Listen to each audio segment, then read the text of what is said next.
وہ بچے کو جب میرے آقا نے دیکھا کہا پیارے بیٹے کیا بات ہے, کیوں آئے؟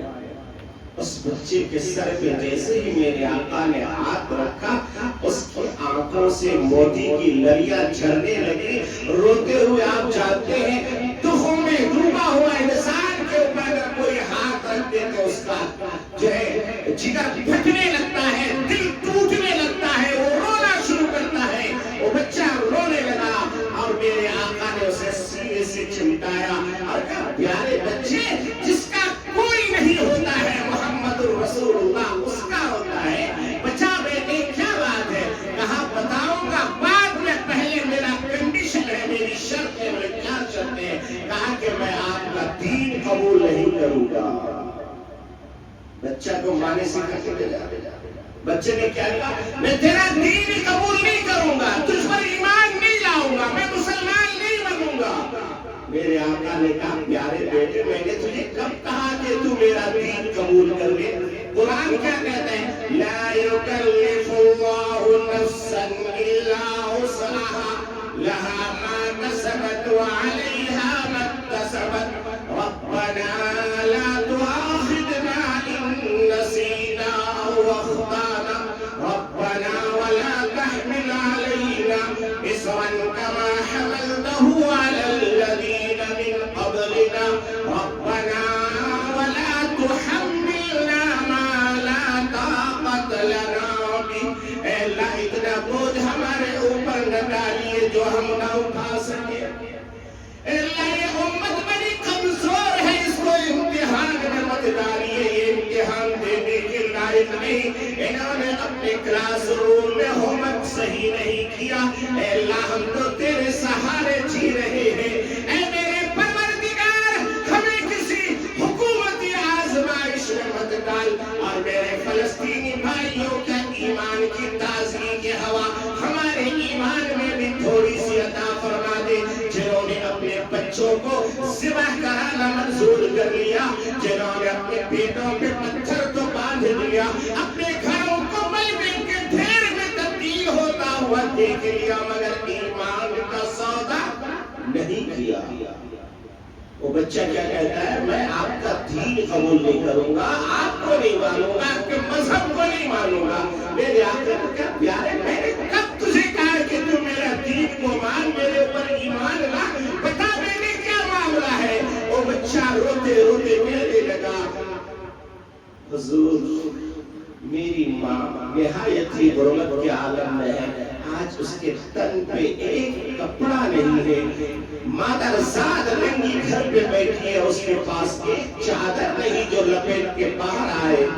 میرے آقا نے کچھ نہیں دیکھا, اپنے کاندھے مبارک سے مزمل و مدثر والی چادر اتار کر کے اس بچے کے حوالے کیا اور کہا بیٹا لے جا, یہ چادر لے جا کے امی کو دے دے. میرے پیارو ذرا سوچو اور سوچو, ارے وہ نبی کیسا ہوگا جس نے پہلی شرط بھی مان لی اور یہ نہیں پوچھا کہ بیٹا تو کیا کرے گا, بلکہ چادر اتار کے دی. یہ چادر لیتا ہوا دوڑتا ہوا یہ بچے ماں کے پاس جاتا ہے, اور ماں کے پاس جانے کے بعد ماں نے چادر بعد نہیں پہنے کا, بیٹا تیرا کیا بنا, تو کہیں کلمہ تو پڑھ تو نہیں لیا, محمد رسول اللہ نے تجھے دین کی دعوت تو نہیں دی, محمد نے تجھے کلمہ تو نہیں پڑھایا. اس بچے نے کہا امی جان میرے آقا محمد نے مجھے دین کی دعوت بھی نہیں دی, اور مجھے کوئی جو ہے آپ نے تلقین بھی نہیں فرمائی, صرف یہ چادر اتار کے دیا اور کہا چال لے جا اپنی ماں کو دے دے.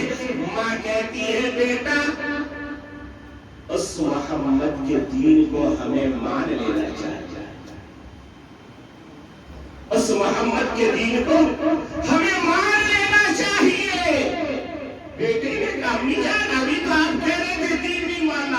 کہا کہ جو محمد تجھے تیرا مذہب نہ پوچھے, تیرا خاندان نہ پوچھے, تیرا کچھ نہ پوچھے, جب اپنوں نے تجھے دھکا مارا, تھپڑ مارا, ایک چادر نہیں دی, اور محمد نے بنا پوچھے تجھے چادر دے دیا, تو جو انسان کا اخلاق اتنا بلند ہے اس کا دین کتنا بلند ہوگا, اس کا رب کتنا بلند ہوگا. اے بیٹا چل تو اور میں تو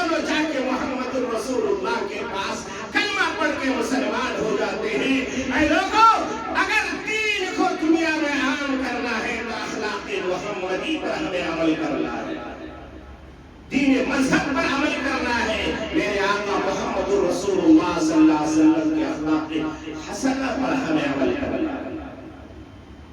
میرے آقا صلی اللہ تعالی علیہ وسلم نے ہمیں جو دین دیا وہ صرف نماز والا دین نہیں، روزہ والا دین نہیں، زکات والا دین نہیں۔ میرے آقا صلی اللہ علیہ وسلم نے کیا فرمایا؟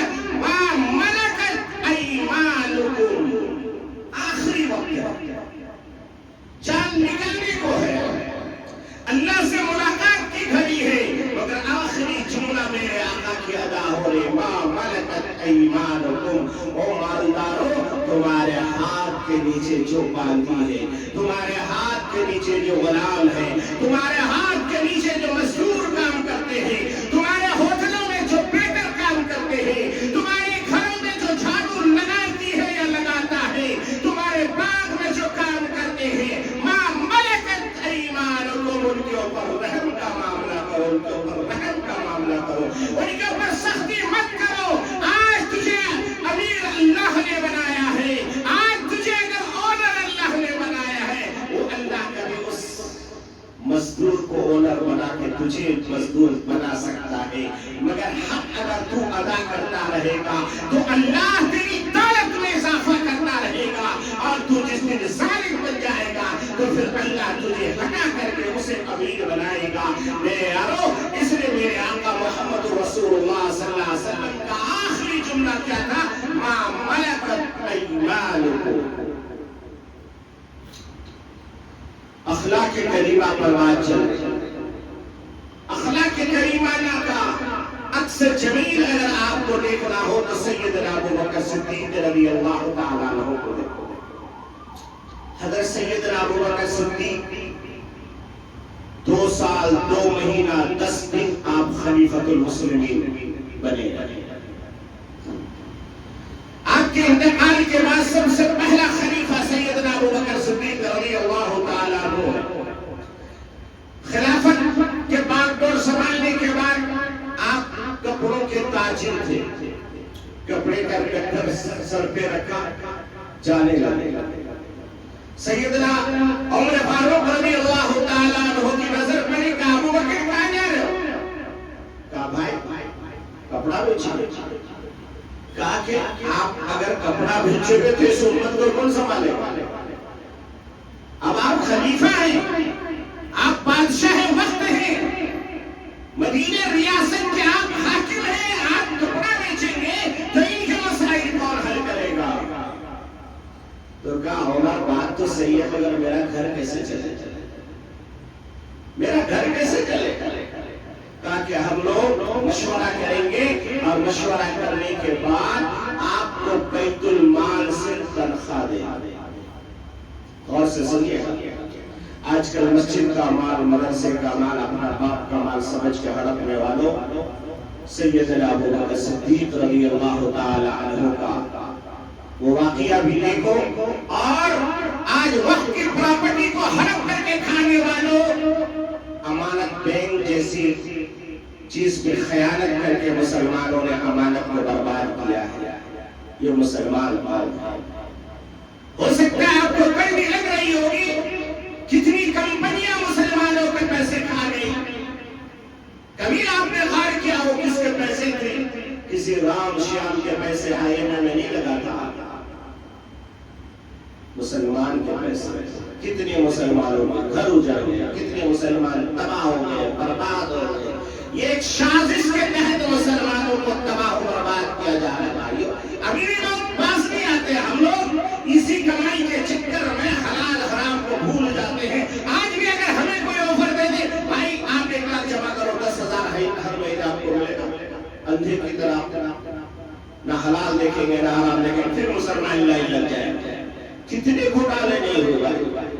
بہرحال سیدنا ابو بکر صدیق رضی اللہ تعالیٰ عنہ خلیفہ بنے، بہت مختصر تنخواہ پر کام کرنے لگے۔ بیوی نے خواہش ظاہر کی، میٹھا کھانے کی طبیعت چاہ رہی ہے، کچھ بیت المال سے لائے کا گنجائش ہے، گنجائش نہیں. پھر بیوی کو ترکیب سمجھ میں آئی کہ ایک دن میں تو بنے گا نہیں میٹھا. انہوں نے تھوڑا تھوڑا تھوڑا تھوڑا بچانا شروع کیا اور کئی مہینے بچانے کے بعد میٹھا بن گیا. حضرت سیدنا ابوبکر صدیق رضی اللہ تعالیٰ عنہ کے سامنے وہ میٹھا لایا گیا. حضرت نے پوچھا یہ کہاں سے آیا؟ کہا کیا بس آپ نے جو کہا کہ نہیں ہو سکتا تو اس دن سے میں نے تھوڑا تھوڑا بچانا شروع کیا اور یہ کئی مہینے کے بعد اتنا بچ گیا کہ جس سے ہمارا میٹھا بن جائے. اسی ترکیب سے میں نے میٹھا بنائی ہے, آپ کھا لیجیے. حضرت کھانے سے پہلے ایک رکا لکھتے ہیں کیشیئر کو, خزانچی کو کہ بھائی میرے بیت المال کی تنخواہ میں سے اتنی تنخواہ کم کر دو, مجھے اتنی تنخواہ زیادہ مل رہی ہے, اس سے میرا گھر چل سکتا ہے, مجھے اس سے زیادہ کی ضرورت نہیں ہے. وہی سیدنا ابوبکر صدیق رضی اللہ تعالیٰ عنہ یہ کہاں سے سیکھے؟ میرے آقا کے غلامی میں سیکھے ہیں. میرے آقا صلی اللہ تعالیٰ علیہ وسلم کے بعد خلیفہ جو بنے تو آپ کے ٹیبل میں آپ کے جہاں آپ بیٹھتے تھے وہاں پہ ایک رجسٹر رکھا ہوا ہوتا. اس رجسٹر میں ایک دن حضرت عمر فاروق نے اچانک دیکھا, کھولا تو دیکھا اس میں مدینے کے سارے غریبوں کے نام لکھے ہوئے تھے. یتیم, غریب, بیوہ, اپاہج, اندھی, لولی, بہری. اس میں حضرت سیدنا عمر فاروق رضی اللہ تعالیٰ عنہ کو داعیہ پیدا ہوا کہ اتنے سارے نام کیوں لکھے ہوئے ہیں. اللہ نے اگر آپ کو موقع دیا ہے تو اس کو ضرور سمجھیے گا. ان کے دل میں تجسس پیدا ہوا کہ اتنے سارے نام کیوں لکھے ہوئے ہیں.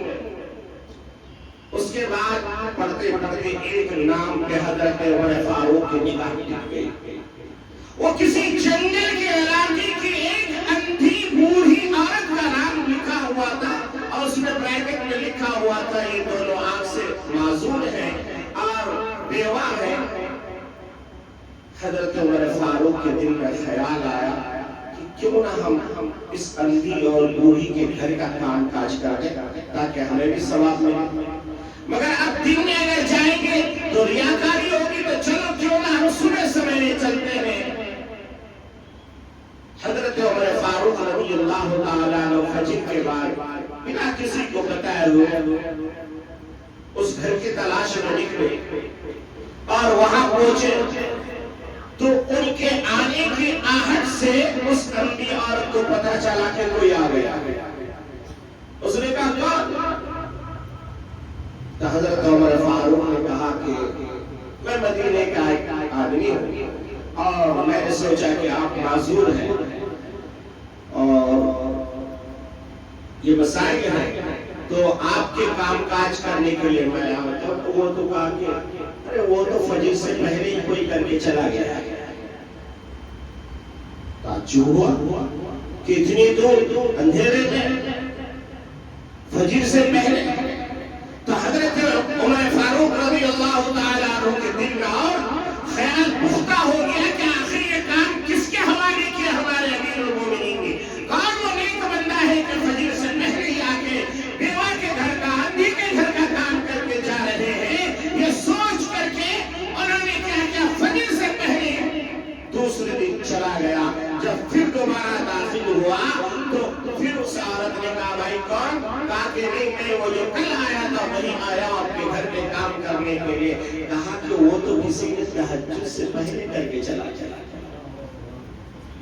وہ تو تہجد سے پہلے کر کے چلا گیا. اس کے دل میں اور خیال بہت زیادہ آ گیا کہ آخر ایسا کون شخص ہے جو اپنا نام بھی نہیں بتاتا اور تہجد سے پہلے آ کے غریبوں کا کام کر کے چلا جاتا ہے. میرے بھائیوں, پھر حضرت عمر فاروق نے سوچ لیا کہ آج تہجد سے پہلے چلا جاؤں گا. جب تہجد سے پہلے گیا, دروازے کے پاس گیا تو اندر سے سر سر سر سر کی آواز آنے لگی. معلوم یہ ہوا کہ اندر کوئی برتن مانج رہا ہے, کوئی کام کر رہا ہے. حضرت عمر فاروق نے کہا کہ آج بھی یہ کام تو میں نہیں کر سکا, مگر میں آج ضرور دیکھوں گا کہ وہ نیک خوش نصیب بندہ کون ہے جو ان کے گھر کا کام کر رہا ہے. مسلمانوں,